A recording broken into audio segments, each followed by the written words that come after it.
Hello everyone, welcome back to my channel. आज है हमारा day 49 of our 90 day challenge for clearing CFA level 3। हम अपने portfolio construction के 5th चैप्टर को आज खत्म कर देंगे पूरा, और हम कल शुरू करेंगे अपना एक न्यू चैप्टर। ठीक है, हमने बहुत सारे इंस्टीट्यूशनल इन्वेस्टर्स को देखा, पेंशन फंड्स को देखा, ठीक है, फाउंडेशंस एंड एंडाउमेंट्स को, सॉवरेन वेल्थ फंड्स को, और हम अब देख रहे थे बैंक और इंश्योरेंस, जिसमें से बहुत थोड़ा सा हमारा जो पोर्शन है आज का वो बचा है। ठीक है, उसको हम फटाफट से आज कंप्लीट कर लेंगे, और फिर हम नेक्स्ट अपना जो चैप्टर है trading cost and electronic markets, उसको हम शुरू करेंगे। So without wasting much of a time, let's get started.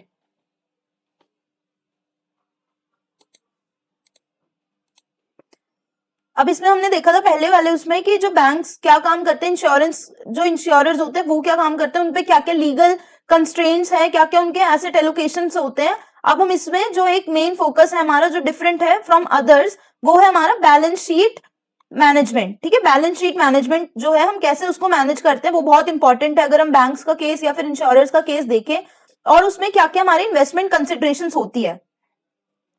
अब अगर मैं बात करूं the effects of value of equity due to changes in the value of assets and liabilities. अब सबको पता है कि बैलेंस शीट कैसी होती है, यहां पर एसेट्स होते हैं और इधर क्या होता है हमारा लायबिलिटी।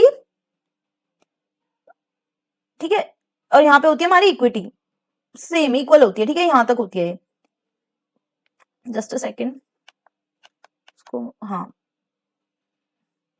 ठीक है, तो ये हमारी होगी इक्विटी। ये इसको मैंने इसलिए इक्वेट किया है क्योंकि हम सबको पता है जो एसेट साइड होता है बैलेंस शीट का, वो हमेशा इक्वल होता है हमारे इक्विटी और लायबिलिटी की तरफ। तो इसमें जो यही सेम एग्जैक्ट यही चीज लिखी है इस इक्वेशन में कि assets is equal to liability plus equity. अब मैं अगर बोल रही हूँ कि अगर डेल्टा क्या होता है, delta is change in asset. अगर मैं बोल रही हूँ कि कोई एसेट, जो हमारी एसेट कोई थोड़ा सा चेंज हुआ है, तो अगर इसमें जो चेंजेस होंगे वो इसके चेंजेस और इसके चेंजेस के इक्वल होंगे, या तो वो पूरा लायबिलिटी के इक्वल होंगे, या फिर मतलब समझ लो इसको कि जैसे अगर इसमें 2% चेंज हुआ है तो ये हो सकता है कि लायबिलिटी में 2% चेंज हुआ हो, या फिर इक्विटी में चेंज हुआ हो। ठीक है, या फिर ये भी हो सकता है 1% इसमें 1% इसमें। ठीक है, तो इसमें हम बोल रहे हैं कि जो डेल्टा चेंज इन एसेट्स है वो इक्वल है delta change in liability plus delta change in equities.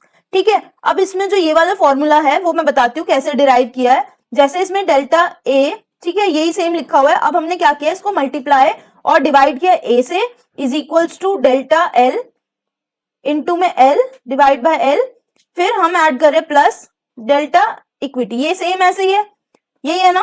तो अब मैं इसमें ये बोल रही हूं, अगर मैं सारी पूरी जो टर्म्स है उनको मैं डिवाइड कर देती हूँ विद इक्विटी, तो ये क्या बन जाएगा, एसेट्स ओवर इक्विटी। ये क्या है हमारा, दिस इज योर लेवरेज। ठीक है, इसको मैं ऐसे ब्रैकेट में कर देती हूँ, इसको भी अब मैं डिवाइड कर देती हूँ इक्विटी में। तो ठीक है, ये भी एक इसको मैं बताती हूँ भी कैसे लिख सकते हैं, और इसको भी डिवाइड बाय इक्विटी कर देती हूँ। अब अच्छा इसको बताओ लायबिलिटी क्या होती है। लायबिलिटी को मैं ऐसे लिख सकती हूँ क्या, एसेट्स माइनस इक्विटी, ये लिख सकती हूँ। ठीक है, तो मैंने क्या किया यहाँ पे, इसको सिर्फ ये सारी चीजें सेम रहने दी और इसको मैंने ऐसे लिखा है ए माइनस ई। ठीक है, बट मैं इसको ऐसे लिख सकती हूँ, ये ऐसे लिख सकती हूँ ना, तो ये क्या हो जाएगा 1 के इक्वल है ना। इसको काट के मैं ऐसे 1 लिख सकती हूँ, तो चलो इसको 1 लिख देते हैं। ठीक है, तो मैं इसको इस पूरे चीज को ऐसे लिख रही हूँ, सब सेम एज इट इज, ये सारा कॉपी कर रही हूँ, उतार रही हूँ इसको सेम टू सेम। ठीक है, डेल्टा ए अपॉन में ए और ए अपॉन में ई, तो ये क्या बन गया, यही वो फॉर्मूला बन गया। ठीक है, बस इन्होंने क्या किया है मैं बताती हूँ, ये वाला चीज समझ आई सबको।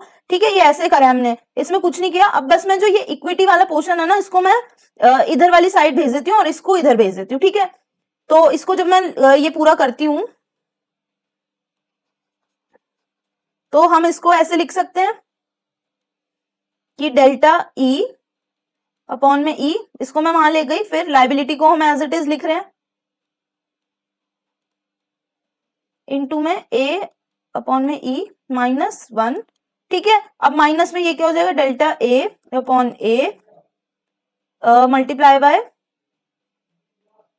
ए अपॉन में ई, योर लेवरेज। तो ये वाली जो टर्म है ये क्या होगी, ये लेवरेज माइनस 1। ठीक है, और ये क्या लेवरेज की इक्वल। तो देखो यही सेम टू सेम यहाँ पे लिखा हुआ है। ठीक है, अब इन्होंने इसको फर्दर वही जो मैंने सिंप्लीफाई किया था वैसे ही इन्होंने कर दिया, तो ये सेम यही फॉर्मूला याद करने की जरूरत है। ठीक है, और अब अगर मैं इस पूरी चीज में इंटरेस्ट रेट का एक रिस्क ऐड कर दूं पूरी इक्वेशन में, तो ये वाली जो फॉर्मूला है ये बहुत ज्यादा सिमिलर है, बहुत ज्यादा देखा हुआ है। ये ऐसे है क्योंकि percentage change in portfolio is equals to minus, don't forget this, minus modified duration into में यील्ड, ठीक है। अगर मैं कोई भी फिगर ले लो इसमें कि अगर 2% यील्ड है या फिर 3% यील्ड है और सॉरी मॉडिफाइड ड्यूरेशन है, यील्ड में ले लेती हूँ 15, तो ये क्या हो जाएगा, परसेंटेज चेंज इन पोर्टफोलियो मेरा कितना हो जाएगा, -30%, ठीक है, -30। अब जो ये वाली चीज है ये डीई, ये क्या है, this is your interest rate sensitivity to equity.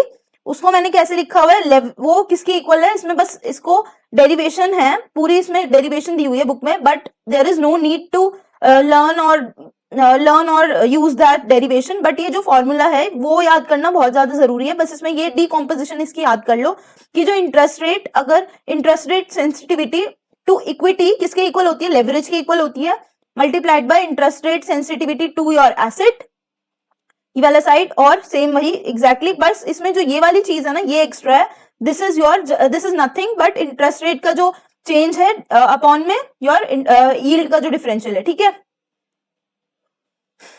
अब अगर मैं बात करती हूँ बैंक्स एंड इंश्योरेंस का इन्वेस्टमेंट स्ट्रैटेजी क्या होगा और एसेट लायबिलिटी वॉलेटिलिटी क्या है, तो वो मैं अभी एक्सप्लेन करती हूँ। तो इसमें ये लिखा है कि जो वॉलेटिलिटी ऑफ शेयर होल्डर की जो कैपिटल, शेयर होल्डर जो कैपिटल है, it is nothing but your equity. जो volatility of share holder capital है can be manage by these 4 steps. चलो देखते हैं इसकी 4 स्टेप्स क्या है। Reducing the price volatility of the portfolio investments, ठीक है, लोन्स एंड डेरिवेटिव्स। अब इसमें बोल रहे हैं ये एसेट्स की जब हम वॉलेटिलिटी डिक्रीज करते हैं तब हम इक्विटी की भी वो कर सकते हैं, वॉलेटिलिटी रिड्यूस, ठीक है, क्योंकि हमें पता है कि जो एसेट्स है it is equal to equity और लायबिलिटी के इक्वल है, ठीक है। तो अगर इसकी हमें इक्विटी की चेंज करनी है तो मैं क्या करूंगी, एसेट्स की वॉलेटिलिटी को डिक्रीज कर दूंगी,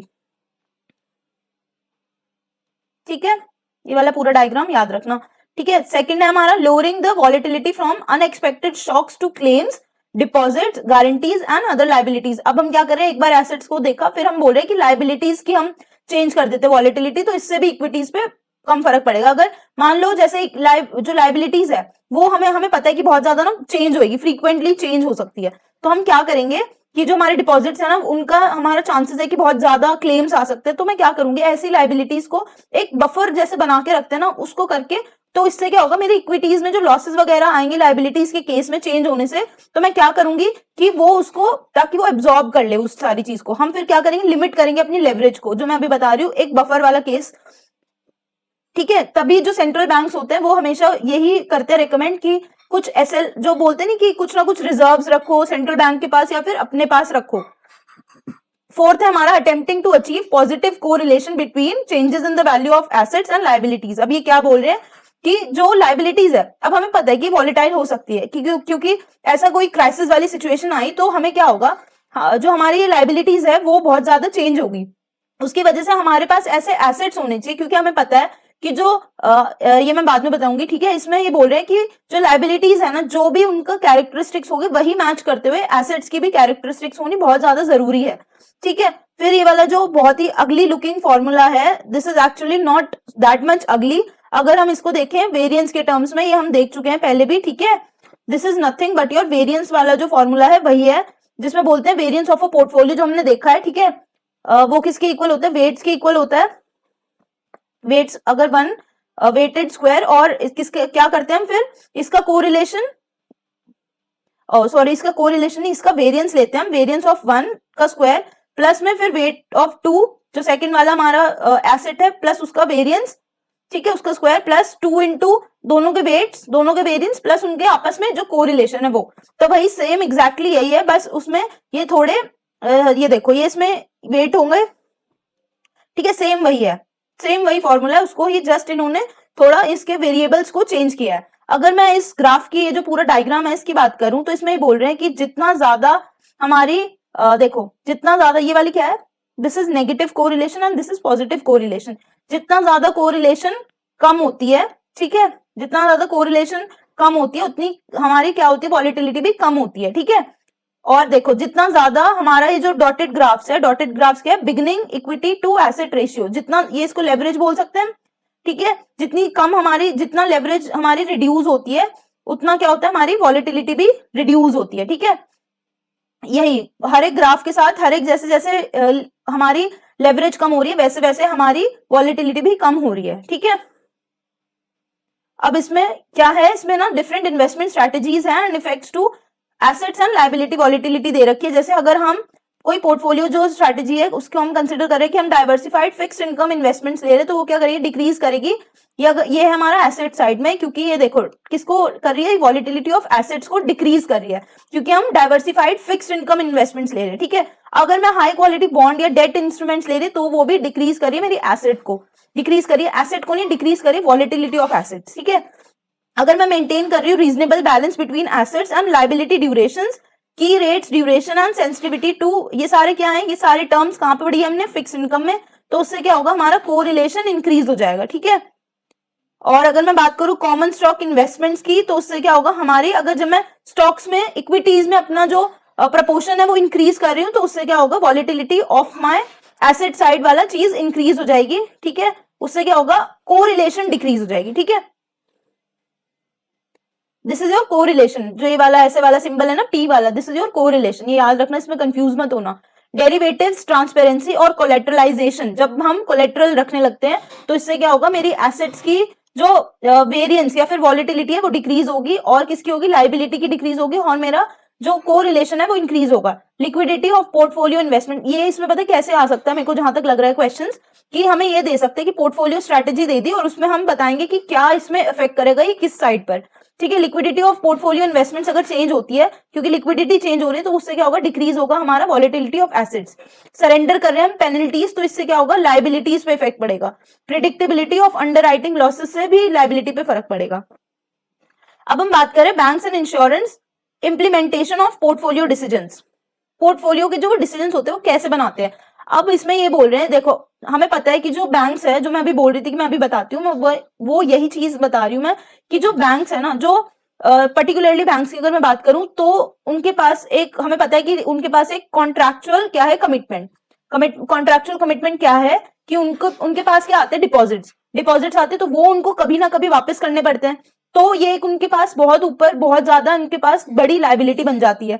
तो अब अगर मान लो कि उनके पास कोई ऐसी लाइबिलिटी है या ऐसे उनके पास डिपॉजिट्स है जो बहुत ज्यादा ना फ्रीक्वेंटली आते हैं, ठीक है, बहुत ज्यादा फ्रीक्वेंटली उनके पास शॉर्ट ड्यूरेशन के डिपॉजिट्स है, कि मतलब 3 मंथ्स के हैं, तो क्या बताओ आप लोग कि जो एसेट्स है वो क्या 6 मंथ्स या 1 ईयर के लिए रख सकते हैं, वो लोन्स क्या 1 ईयर के लिए दे सकते हैं, अगर उनके पास लाइबिलिटी 3 मंथ्स की है, नहीं रख सकते। वो एक जो बैंक है वो पूरा क्राइसिस की सिचुएशन में आ जाएगा। इसलिए हमेशा जो बैंक्स है वो क्या करते हैं, एसेट लाइबिलिटी मैनेजमेंट करते हैं, बहुत ज्यादा उनके लिए इंपॉर्टेंट होती है, जो भी वो लाइबिलिटी पे मतलब अपना पूरा फोकस रखे, क्योंकि वो बहुत ज्यादा इंपॉर्टेंट है लाइबिलिटी की, उनको कि उसका जो पूरा मैनेजमेंट है वो बहुत इंपॉर्टेंट होना बहुत ज्यादा जरूरी है। इसलिए वो एलडीआई जो है हमारी इन्वेस्टिंग, उसमें ज्यादा इंगेज होते हैं, ठीक है। और देखो, ठीक है, इसमें एक्विजिशन ऑफ, और अब इसमें ना जैसे मान लो अंडरराइटिंग ऑफ लाइबिलिटीज करना बहुत इंपॉर्टेंट है, तो उसका जो कोरिलेशन है ना, ये आपस में ये भी होना बहुत इंपॉर्टेंट है, ठीक है। कोरिलेशन जो है वो कम होना चाहिए हमेशा,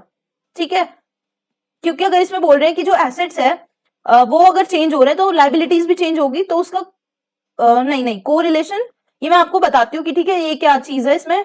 और इसमें बोल रहे हैं कि जो कोरिलेशन है वो आपस में होना जरूरी है, क्योंकि ये हमारा एसेट साइड है, ये हमारी इक्विटी है और ये हमारी लाइबिलिटी है। अब इसमें बोल रहे हैं कि जो बहुत सारे फैक्टर्स होते हैं, ठीक है, जैसे कि interest rate risk, sorry risk नहीं, इंटरेस्ट रेट्स, मार्केट प्राइस और credit spread, derivatives market, economic cycles जो होती है, लिक्विडिटी, गवर्नमेंट पॉलिसीज, कॉम्पिटिटर्स, ये सारी चीजें हम लोगों को, जो बैंक्स है उनको पूरा फोकस करना पड़ता है इन सारी चीजों पे, ठीक है। इन सब को लेके ही उनको अपनी पूरी पॉलिसीज बनानी पड़ती है। और जो रीपरचेज ऑफ कैपिटल स्टॉक, ये भी बहुत ज्यादा इंपॉर्टेंट रोल प्ले करता है। एम्पल लिक्विडिटी, ठीक है, diversification of portfolio and other assets, high investment quality, transparency, stable funding, duration management, diversification of insurance, underwriting risk and monetary limits on guarantees, funding commitments, insurance claims are some of the ways management and regulators attempt to achieve low volatility of shareholder capital value, ठीक है। ये सारी जो क्या है, ये सारी क्या इन्वेस्टमेंट स्ट्रैटेजीज है, इन्वेस्टमेंट स्ट्रैटेजीज है, ये क्या करती है, ये जो इक्विटी की वैल्यू है ना उसको, ताकि वो ज्यादा उसमें वॉलेटिलिटी ना आए, तो इसलिए वो बोल रहे हैं कि एसेट्स हम ऐसे इस तरह से उसको हम मैनेज कर सकते हैं, ठीक है।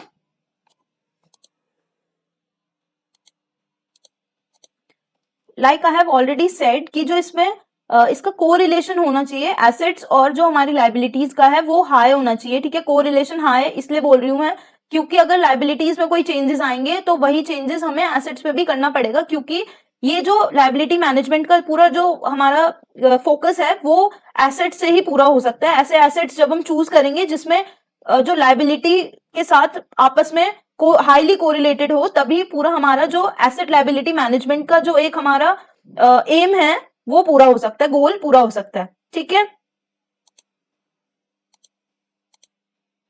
With this we have completed our today's task and also this chapter. 5 chapters are done from this portfolio construction. 2 are left, ठीक है। वो भी ज्यादा बड़े नहीं है, मतलब ठीक है, हो जाएंगे वो भी 5 days में। इस मंथ में पूरे हो जाएंगे, पूरा चैप्टर हमारा पूरा जो ये पोर्टफोलियो कंस्ट्रक्शन है वो पूरा हो जाएगा। तो हमारे सिर्फ अब बचा है हमारा एथिक्स और एक जो भी हमारा स्पेशलाइज पाथवे है जो मेरा है वो है पोर्टफोलियो मैनेजमेंट, ठीक है। तो सिर्फ वही बचे हैं और बट वो बचे हैं, बट स्टिल 30 में से अभी तक हमारे 16 ही चैप्टर्स हुए हैं। हमारा जो ये पूरा गोल है ये अभी न्यू ईयर से पहले पहले पूरा कंप्लीट हो जाएगा हमारा सिलेबस, ठीक है। So enjoy this study session, ठीक है। Keep learning, happy studying. मिलते हैं हम अपनी नेक्स्ट वीडियो में।